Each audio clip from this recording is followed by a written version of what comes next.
Hey, what's up, GENNOW? Thanks for joining us again for our last lesson in our series on the life of Joseph. So get to a place where you can listen well to this message and pay attention to what God may be saying to you. Here's Kristen with the message. What's up, GENNOW? Can I just say that I really miss you guys? And I know everybody is saying that right now, but seriously, Wednesday nights are my favorite night of the week because I get to hang out with you guys, and it's been such a bummer to be missing that in these last couple months. But in the meantime, before we get to see each other again, thank you for joining us for our last week of this series. So we've been learning lessons from Joseph's life over the past few weeks, and I have to tell you that this last one today is probably the most relatable. But before we jump into that last lesson, let me tell you a quick story. When I was a senior in high school, I started the year out with two really close friends. In fact, they were my best friends. We would do everything together. Every day during our lunch period, we would go and we would get lunch. We would do homework together after school, and we would hang out on the weekends. We were super close. But somewhere between Christmas break and spring break, they both started pulling away from me.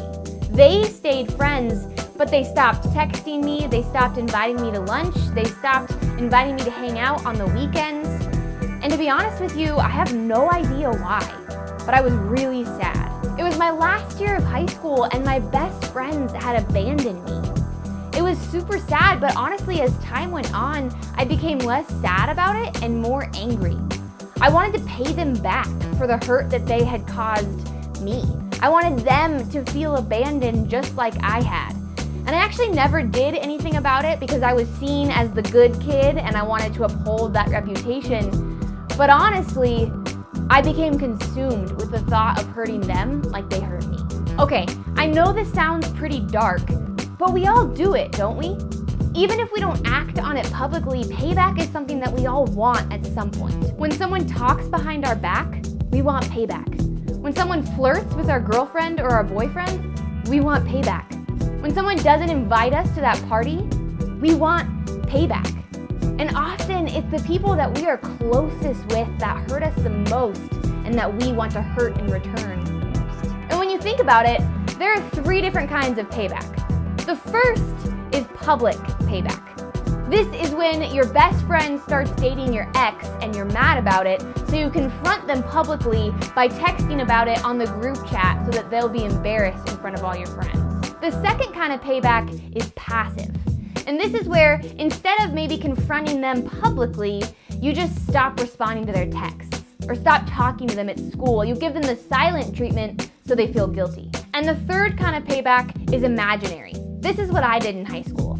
You just think of every possible scenario of paying that person back until you become completely consumed by the thought of hurting them, but you haven't actually done anything. I know this all might seem pretty extreme to you, but think about it. We'd all be lying if we said we didn't want our friends to feel hurt or embarrassed the same way that they made us feel.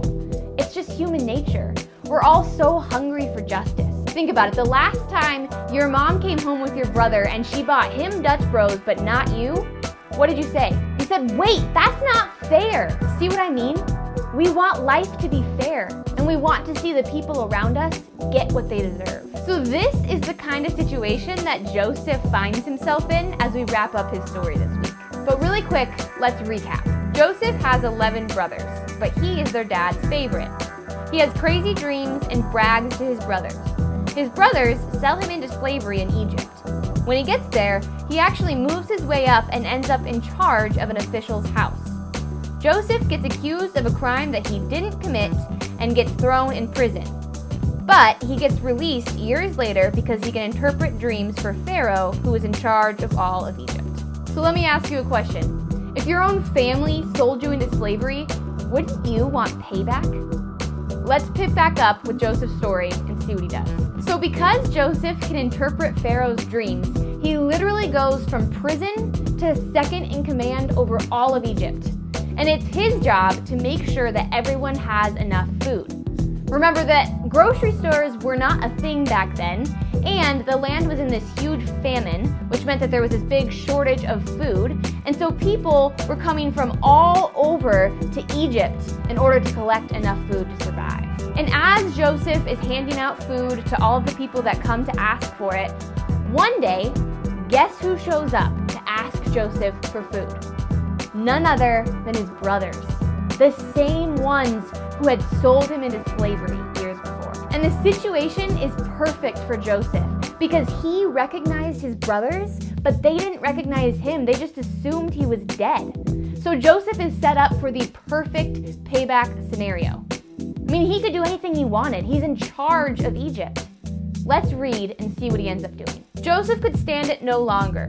There were many people in the room, and he said to his attendants, "Out, all of you." So he was alone with his brothers when he told them who he was. Then he broke down and he wept. He wept so loudly the Egyptians could hear him, and word of it quickly carried to Pharaoh's palace. "I am Joseph," he said to his brothers. "Is my father still alive?" But his brothers were speechless.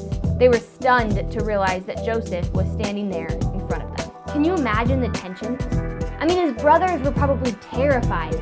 They see Joseph standing in front of them, and he could do anything. He could let them starve. He could have them killed. Joseph has his pick of payback right now. What's he gonna do? And think about it.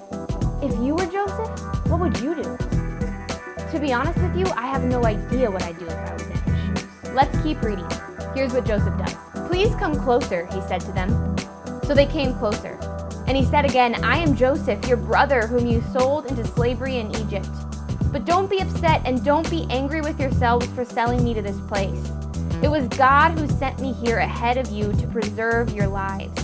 This famine that has ravaged the land for 2 years will last 5 more years, and there will neither be plowing nor harvesting.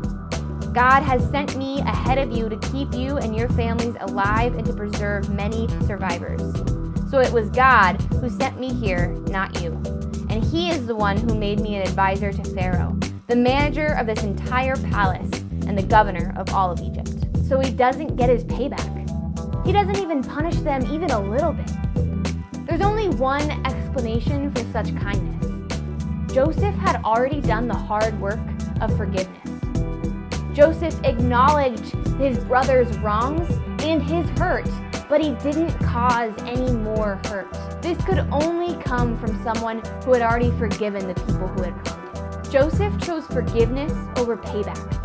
And he said himself that God used the situation for the better. God was at the center of Joseph's healing, and because God had forgiven Joseph of his sins, Joseph could then forgive his brothers. And to be honest, the forgiveness wasn't just for the sake of his brothers, but it was so that Joseph could be free of his own pain too. Joseph goes on to move his entire family to Egypt so that they can survive the famine. And the story says this: "Then Joseph kissed each of his brothers and wept over them.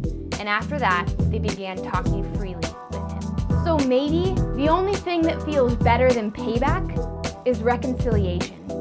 This is a really big, fancy word, but it basically just means that God did the impossible.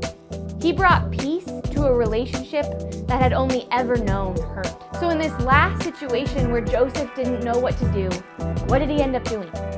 He pursued peace instead of payback. And this is the final lesson of the series. When you pursue peace instead of payback, you're fighting for your relationship. Whether it's with your friend or your teammate, your teacher or your coach, or your parents or your sibling. When you pursue peace, suddenly payback doesn't seem so important. And it's because there's no greater feeling than peace through forgiveness. And do you know why? It's because it's the story of how God saved us. We were people who needed to be forgiven for the hurt that we had caused and the wrongs and mistakes that we had done. God could have given us what we deserved. He could have paid us back for all of the wrongs that we committed. But instead, He forgave us. Romans 5:8 says this: "But God showed His great love for us by sending Christ to die for us while we were still sinners." Because of God's love for us, He forgave us. And because we've been forgiven, one of the best ways to show Jesus' love to the people around us is to forgive them. So, the next time you want payback, the next time you don't know what to do, pursue peace instead of payback. Well, that's it for our series on the life of Joseph. Hopefully now you have some takeaways for what to do when you don't know what to do. We miss you guys a ton, and we look forward to seeing you soon.